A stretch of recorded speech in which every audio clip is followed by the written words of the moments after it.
Good evening. Good evening. Hello, Dr. Lamb. How's everybody? Hey, Dr. Pickard. How you doing? I'm excited to be here. You're always excited to be here. My age is just good to get out of the house.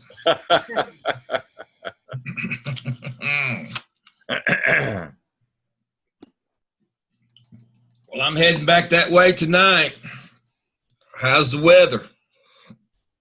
Okay. Going okay. I got stranded in Forest City for several days during the snow. Uh-oh. Everything was closed down here at the college, and so not a lot happening in Forest City. Not exactly a thriving metropolis. Well, you ought to try West Jefferson. It's just brimming with all kinds of activities. Yeah, but it's pretty up there though. It sure is gorgeous. Peaceful. But I can't complain too hard. I didn't lose power during the snow in Forest City, and I thought I would. So, no complaints. You take your sled with you? Yeah, that's what I need to do. I got a good hill in the front yard there, but goes down the road. I figured I'd get run over if I did that. Okay. All right. Let me turn I guess the record button's already on. Good evening. This is Dale Lamb with Gardner Webb. Thank you for joining us tonight. I see it's about 7 o'clock. This is a new MELS candidate Spring 18 Town Hall. I want to welcome you all to the program. We appreciate you choosing Gardner Webb. We hope that you've already met with the instructors in your class. I know several of you have already met with me and Dr. Stedman. And so Dr. Pickard is with us tonight. I don't know who else we've got from Gardner Webb. There's a lot of folks here. There's Dr. Sumner. She's teaching the section of 601 as well. There's Dr. Bullis. He's coaching a section with Dr. Church. And so you've got some of the folks that you're going to be working with are online with us here tonight. So I want to start out tonight with just kind of a reminder of the things that you are required to do while in the program. We'll start with this semester. If you are a regular 5-semester master's student, you would be in Dr. Church's section, and your coach would be Dr. Bullis. So for this semester, your requirements are to take and pass with flying colors, MELS 601, do all your coursework, including your discussion boards, your assignment, and peer reviews. You are due the APSEL, the 5 tasks of the APSEL this semester. You are to do your competency analysis and SOE dispositions and task stream. Now, please remember, we're 3 days behind getting you loaded into task stream because of the college was closed down for 3 days last week. We're just kind of getting back up to speed, and we're kind of closed over the weekend as well. So we'll get you a number to register you in task stream.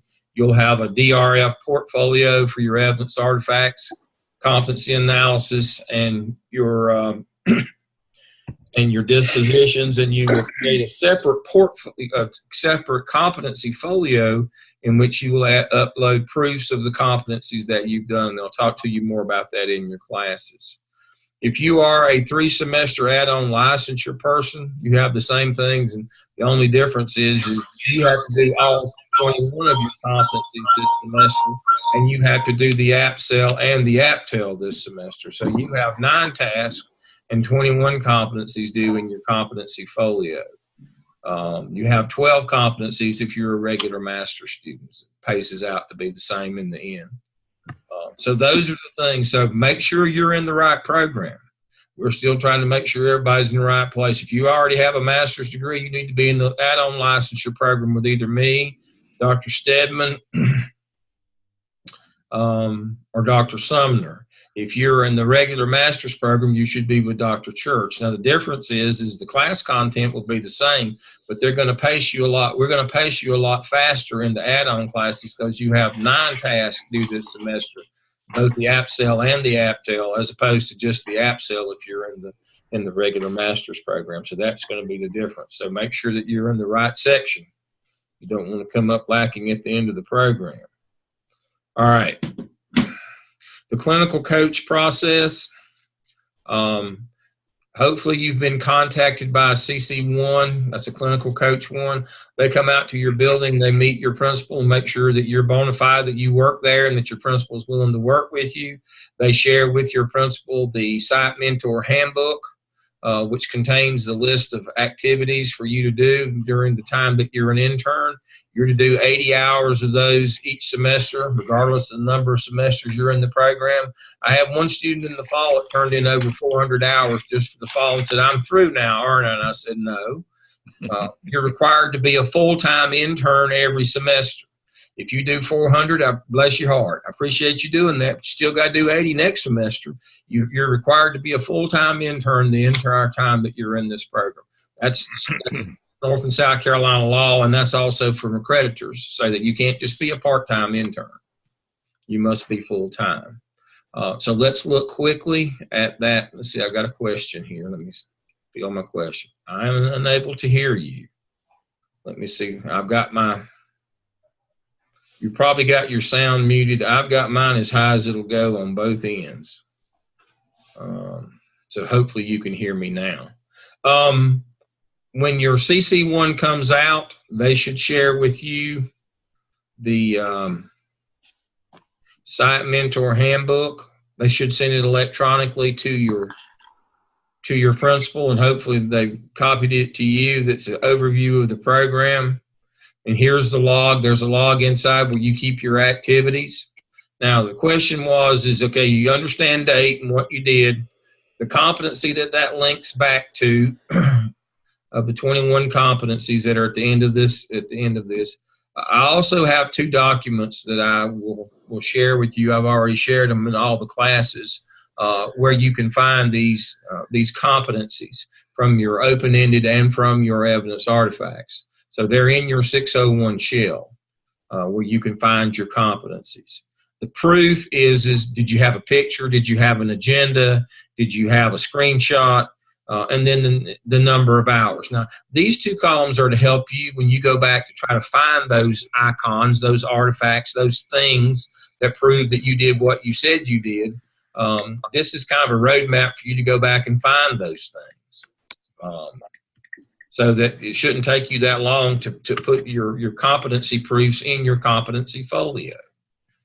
You don't have to write a lot in the competency folio. You just have to show us proof that you did, and again, an agenda, minutes, a picture, a screenshot, a picture of the first artifact that you will have generated in this program is email permission from your principal to set up a PLC. Okay?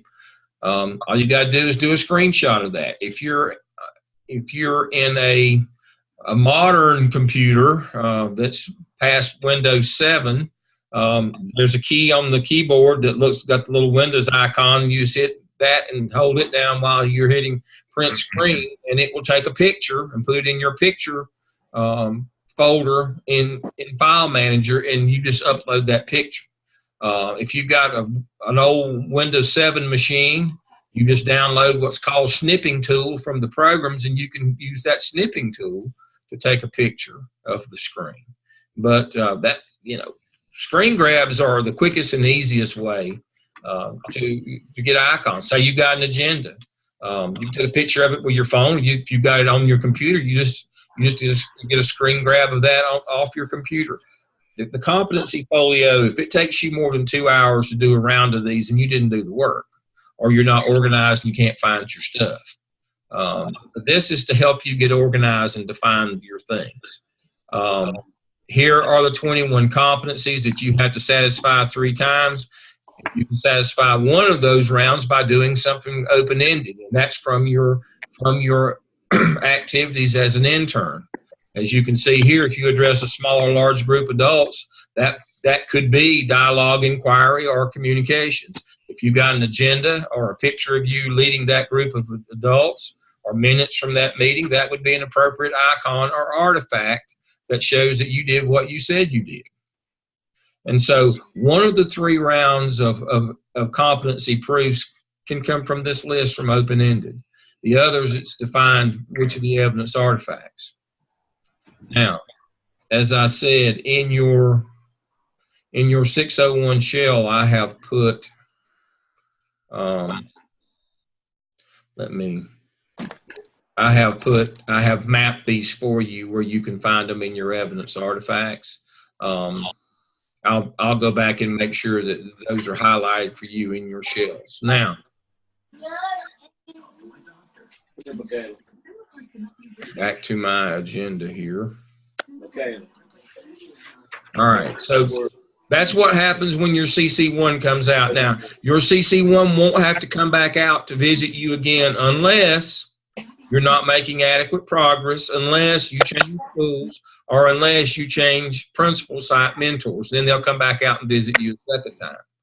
Otherwise, they're going to hand you off to a clinical coach 2 who's going to work with you on your work. They're your personal coach to help you with your work.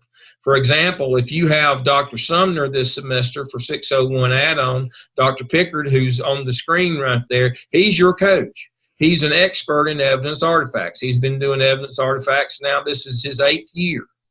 And he knows these evidence artifacts inside and out. That's what he does for us. He does a great job. Your instructors know these, but your coaches are particularly tuned into, they're not going to be there for case studies or class assignments. They're there to help you with your portfolio, because that portfolio is for state licensure. That's not something that we can give you a pass on. You have to do that work, and it has to be done the right way. And Dr. Pickard will be there, and Dr. Bullis is your coach. If you're with Dr. Church, they know how it's supposed to look and what it's supposed to be. Now, you obviously are going to be involved in peer reviews as well, but most of the time, peer reviews are kind of about format. These experts are more about content, and they're going to make sure that you have the right stuff in your paper so that when we get you state graded in task stream, that there's not going to be a problem. Remember, when we move from Blackboard, where you're going to put all this work and get feedback and work on it, when we move to task stream, that's state grading. This is how you get your license. You don't take an exam at the end of this program anymore. That's been gone now. This is the 8th year. August 2010, the state of North Carolina discontinued giving you an exam. Now, the state of South Carolina doesn't give you a state exam. You just take the praxis. But you have to do this demonstration portfolio. It's kind of like national boards. You've already figured that out if you've been through that process. And so to make sure that when we send it to the graders that there's no problem with it, we have, you work with it in class, you work with peer reviews, you work with your instructor. We have a coach that works with you more specifically if the content isn't there.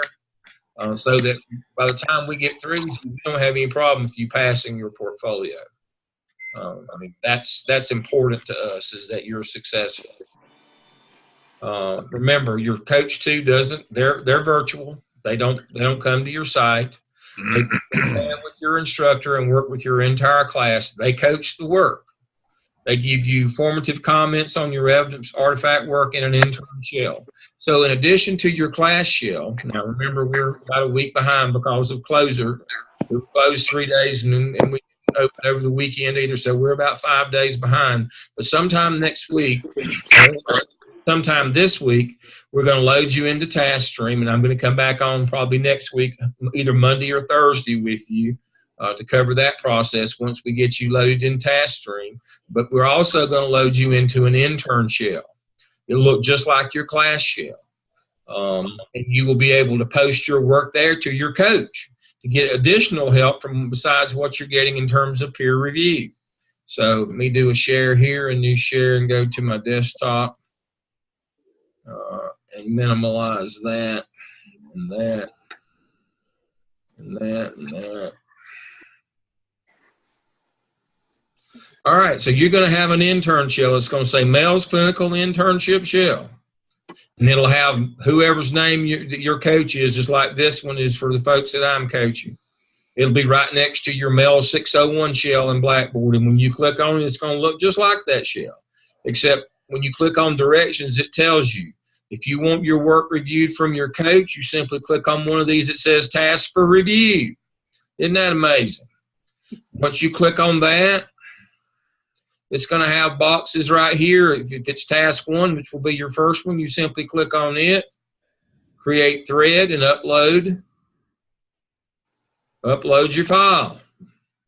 Right here, browse my computer, upload your file, and within a day or so, your coach will give you feedback on the content of your paper and tell you if it's going to pass state grading or not, or whether you can move on to the next one, or whether you got to work on this one more.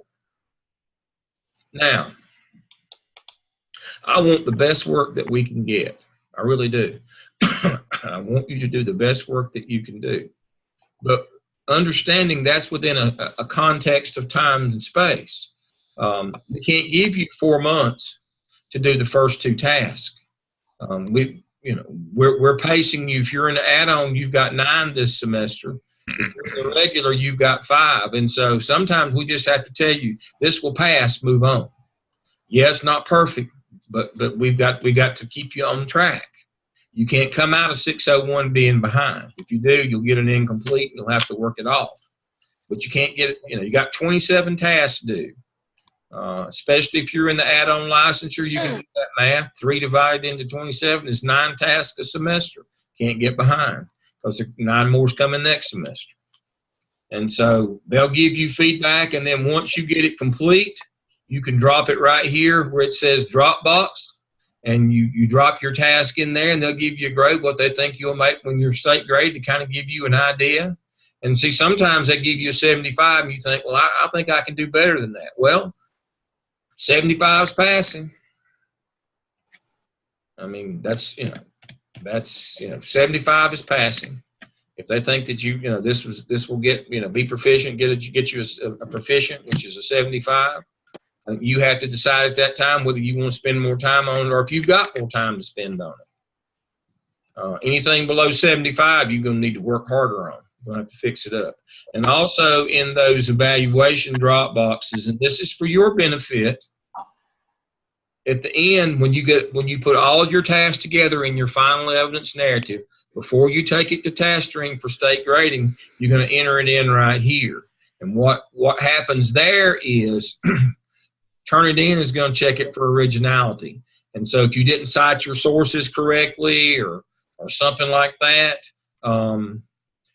it will give you an opportunity to fix things that need to be fixed before they go to Tastering and get sent back for not being original work. Let me stop and answer some of these questions. Can we upload now? No, I don't have this. I don't. You need to do peer reviews first before you go to clinical coach. And as I said, because of the snow days, I've got these all set up for the coaches, but I have not populated the students yet because past drop add has been delayed. They will not populate until drop add. And once drop add happens, then I'll be able to populate these.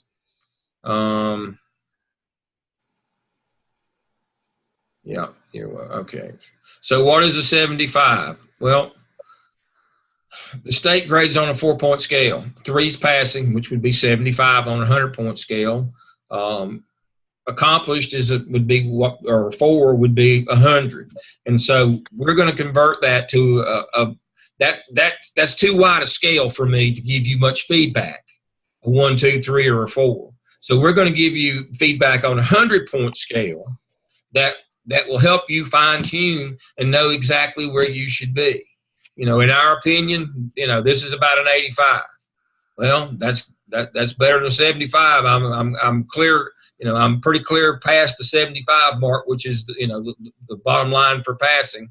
Do I need to spend more time on this, or should I just move on? And those are the decisions that you have to make based on the amount of time that you have. If we had all semester to do 1 task, it'd probably be pretty good. But you don't. You got to do 9 tasks if you're an add-on. You got to do 5 if you're a regular master's. And so this will help you pace yourself.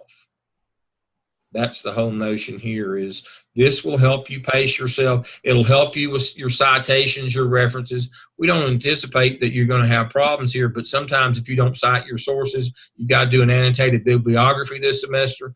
This will help. The Turnitin is to make sure it's original work and that you're not, because you didn't cite work properly, it doesn't appear that it appears it's your work. And so that's what Turnitin will be there for you to be able to do that. All right. All right. So again, you do not have task stream access yet. You do not have Blackboard internship because we're still adding and enrolling students, moving students from class to class, and that should be done by Wednesday of this week.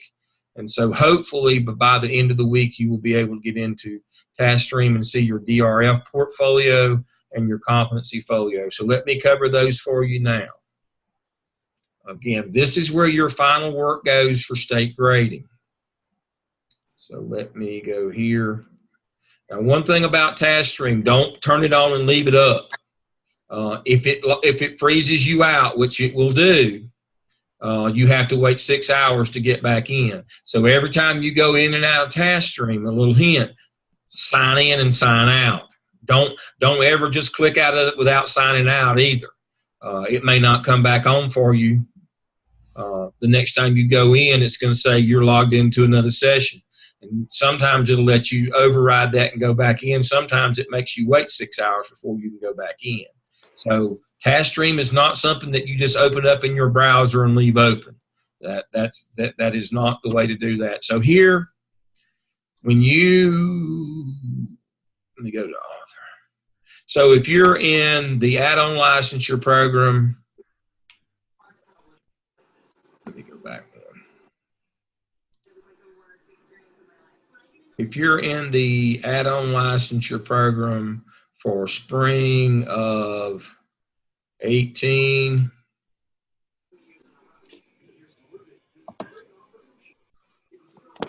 this is what your DRF portfolio is going to look like. So this semester, as I told you, you're going to upload your completed app cell, all 5 tasks in one comprehensive document that looks like you wrote it all at one time.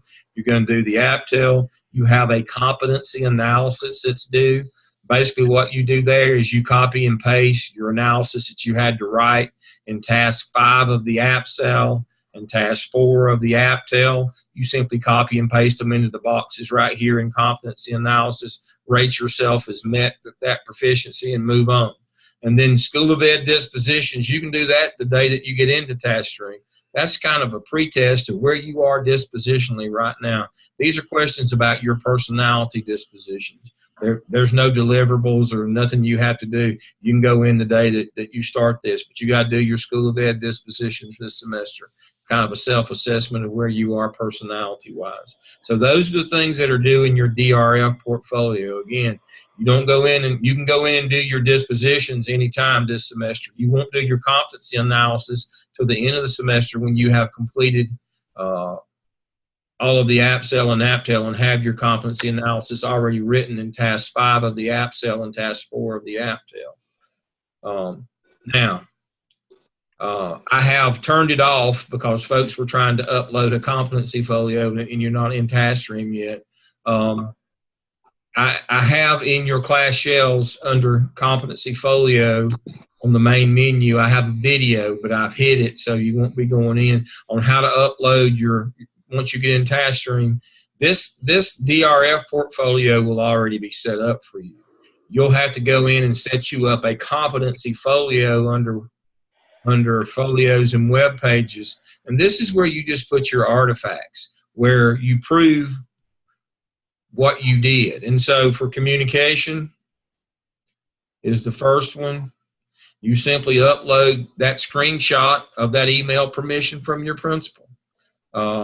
Just it says you can put one in from the app cell, one from the SIOP, and one from the open-ended activities of your suggested activities of your clinical experience. That's where they got to come from. Those 3 areas. We know that the app cell, that first communication competency, is satisfied by that email where your principal gives you permission to set up your PLC. It's just that simple. All I need is a screenshot of that email and move on. you will do this kind of toward the end of the semester as well, but you can go ahead and set it up. Now, some people go in and drop them in when they do them, and some people kind of save them toward the end. It's probably a good idea to drop them in as you do them, but that's up to you. But you got to go communication down through visionary. Digital learning competencies is not a live box. It's just a reminder of what they are. They are embedded in these 21 here, so don't worry about them. And then your internship log. Please do not upload your internship log for evaluation in the DRF portfolio. You don't do that until your last semester. On the previous semesters, like this semester, you will come here and upload it for comments from your coach. It should have 80 hours on it, and it should be signed by your site supervisor, site mentor. And so that's what goes here in your competency folio. Quickly, I want to cover those things. They're in your shell. Where you get your competencies from, I get that question a lot. Let me go over that with you. So let me upload. They had registered me wrong. They fixed it today, and now I'm in 2 sections. Send me an email. Which means my bill just went up. Yeah, you don't want that. Let's see. I guess. Who's talking to you? Hello? All right. No, he's just talking to everybody. Oh, so what? He can't hear me.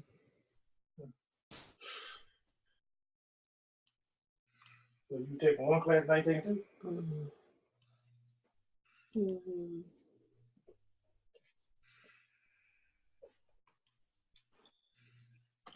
Oh my God. This is a lot. I don't know who I'm going to do this.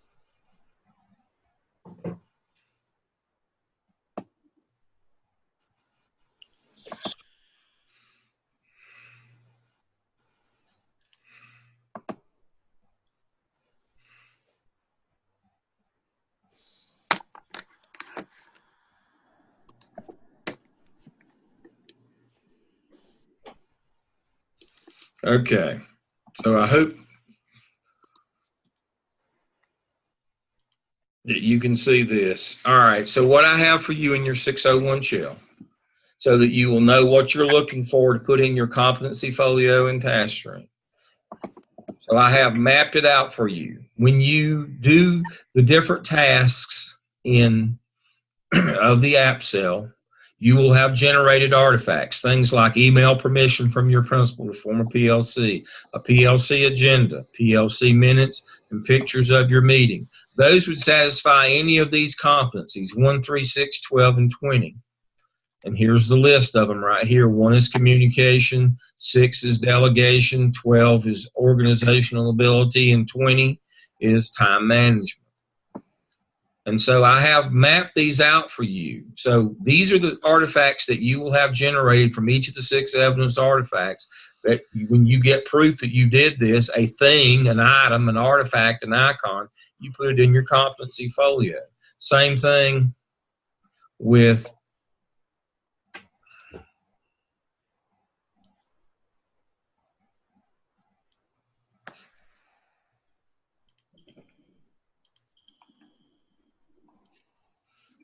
the activities that you do as an intern. I have all of them. If you conduct a parent meeting, that's change management. Whatever you have as proof, a picture that you were there, if you have an agenda or minutes or like a bulletin or something like that, whatever you have, that's an icon or an artifact. That's what you would upload in your competency folio to show us evidence, a proof that you did what you said you did.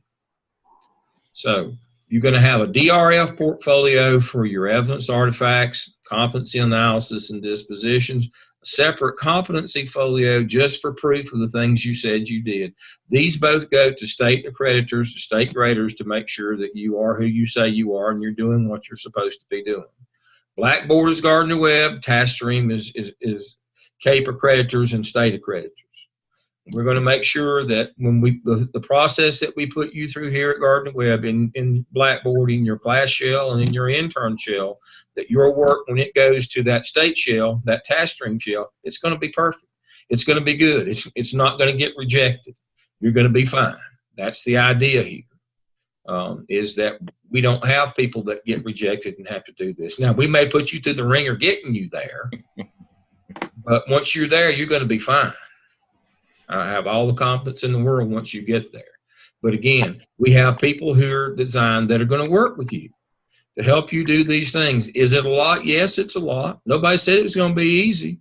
3 semesters, 5 semesters for a master's degree and licensure, 3 for licensure only. I mean, you pay more per semester, but you pay less semester, so you save money and time, overall. But, these are accelerated programs. There are other places, I guess, that offer 2 and 3 year programs, 4 to, anywhere between 6 and 10 semesters. But if you want to get in and get out and move on with your life, this is where you need to be. But now we're gonna coach you hard to get you there. So I think we will do our very best. Will we get more information about task 1 tomorrow at our meeting? Yes. We're going to coach you hard to get you there, but it's valuable stuff that you're learning along the way. Task 1 is where you are now, the app sale. It's just about getting permission from your principal to set up a PLC, doing your research to know what a PLC is, and scheduling your first meeting. But we'll talk more about that Dr. Land. tomorrow night. Yes. Okay, with the open-ending competency artifacts, do you have to have documentations? Because there are like several on there that I have done. Do I need to have meeting from the, when I participated in the school improvement team meeting? Do I need to have the agenda? Or what exactly do I need to have for my IEP meetings that I do? What do I need? The agenda, the sign sheet, what do I need so I can start? All right. Are you just putting these on your, you don't need anything if you're just putting them on your list of hours on your internship log.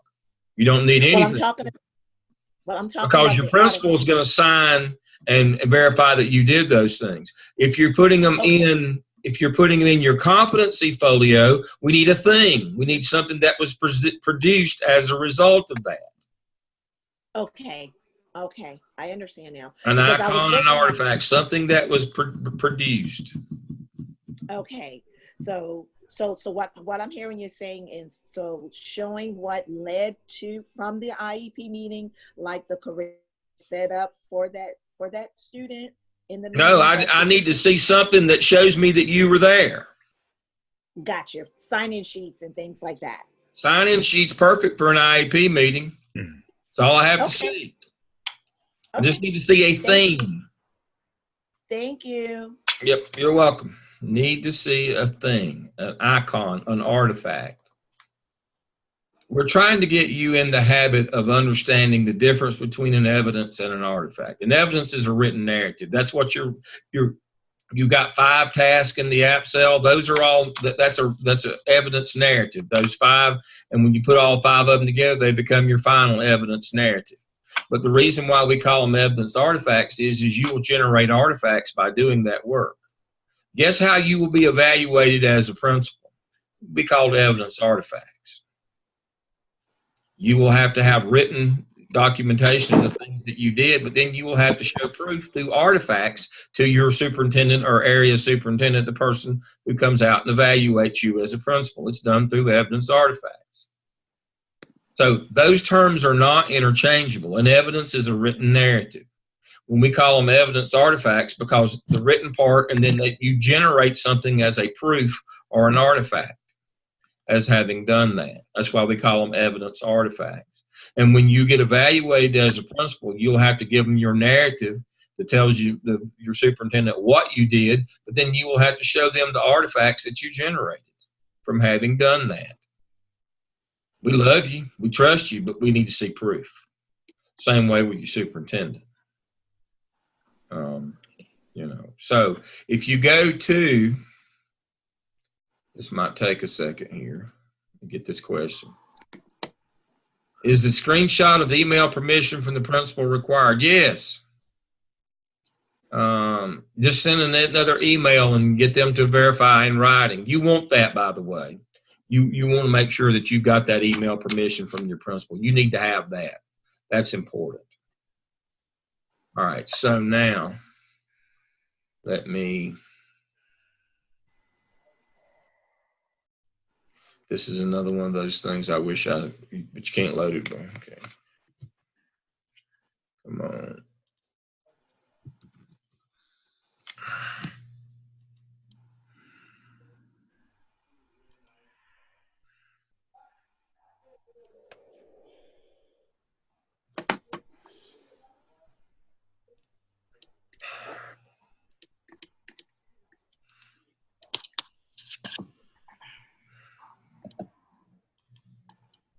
All right, so you should see on your screen, North Carolina School Executive Principal Evaluation Process, and you should see a lot of you should see an artifact is a product resulting from a school leader's work. It's a product, it's a thing. An evidence is documents, it's a written narrative that tell or confirm what you did. And then when they come out to evaluate you, they're going to evaluate you on the rubric. Again, it's the same thing as the standards that we have embedded in your evidence artifacts. But you'll notice for each of these, at the end, they tell you what artifacts you will have generated from doing that work. Just like I gave you a list of artifacts that you would have generated from doing the work. They give you a list as well. These are, if you did the work, you will have generated these artifacts. That's the way you're going to be evaluated as a principal. Your evidence artifacts is going to be a way of life for you until you get out of this business. So you better embrace it. So for each of these, when they come out and say, all right, what'd you do for standard 5? And you give them the written narrative of what you did, and then you have to show them these artifacts that were generated, these products that were generated. So that's why we do evidence artifacts, because that's the way the evaluation system works. We use the same standards. We use the same 21 competencies. We're training you. Overall, I hope that you folks have figured out that during the course of the evidence artifacts, you do 6 of them, and that process mirrors the school improvement plan process. The APSEL is your instructional program. The APTEL is your staff development program. The OMA is your master schedule and management program. The SKIP is your school and community and parent involvement component. The CAP is your school culture, managing student conduct. When you put it all together in the 6th one, the SIOP, you have built a school improvement plan. We are teaching you how to build a school improvement plan, which is the number one function of a school principal, is to build, monitor, fund, and execute the school improvement plan. That's what you do. That's your number one job as a principal, is to develop and execute that plan, to put the resources behind it, to build a master schedule that supports it, and to create a budget that supports that school improvement plan. That's what we're teaching you to do through the evidence artifact. So when you get through with this program, you will know how to develop a school improvement plan and implement it. You'll be way ahead in actual work experience when you get out on your job. You'll know exactly what your job is. You'll understand evidence artifacts. You'll understand how to build a school improvement plan. That's the whole notion here. All right, so you're going to get your intern shell and you're going to get your task stream account within the next week, according to the weather holds, and we don't miss any more days.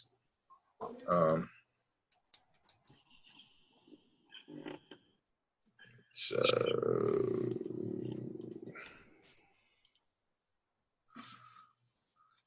I think But that's all I have that I wanted to cover with you tonight. Again, I want to come on again next week once we get Task Stream up and rolling and we get the internship shell populated. I've already got the shells and the coaches already have them. I haven't been able to populate until drop add.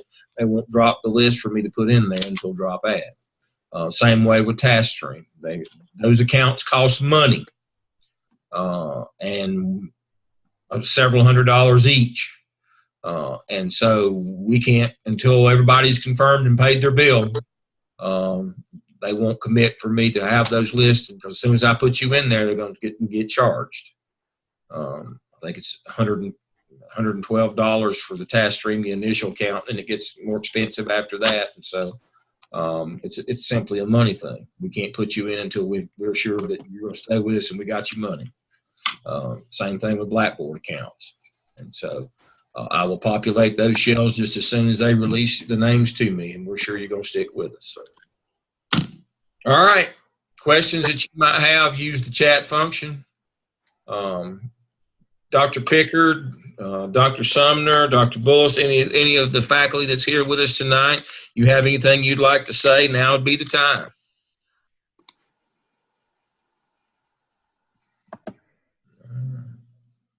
All right, here comes the questions. Here we go. Are there specific dates that these must be within? For example, I don't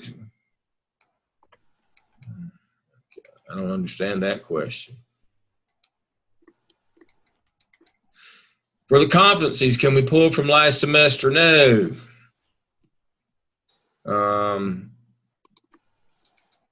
If you're doing something now that started last semester, I don't have a problem with that. Generally, what I allow you to do is go back to the start of school. So but now it can't be something that you did that you're not continuing now. But yeah, I usually let you go back to the first of the school year, back to August. If it's something. Dr. Lamb, that was a question I had for one of my interns today was they were responsible for a component in their school and leadership, and she wants to know if she could continue that and count it towards her portfolio if she continued that program. And I told her, yes. But it can't just be one-off things that you did sometime in the past. No, we can't. But if it's a continuation from the beginning of the year, an initiative that started then, oh, absolutely. Yeah, we'll do that. Since we're 5 days behind, will there be a revised syllabus with dates, or we'll have the dates won't change. I mean, you can work from home.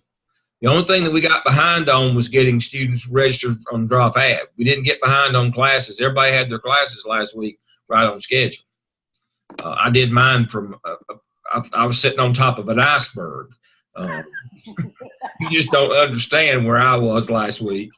I was snowed in. It was up to the windows. And so, but we had class right on. We went right on and had class and did what we needed to do on Tuesday night, Wednesday night, and Thursday night. And I couldn't even get home till Friday. And so, no, so there won't be a revised on that. The work carries right on. The only thing we got behind on was drop add, was enrolling students. Just clerical stuff. No, professors were all rolling last week. We were all rolling. All right. Anything else for the good of the group? I will post this video. I'll send you a link and I'll post the video. I'll probably put it in the class shells as well. And so I'll let you know as soon as I know when everything's going to be populated. We'll try to meet again next week, either Monday or Thursday. And we'll go over this again. One last question before I go. All righty. Y'all have a good week. Thank you for being with us.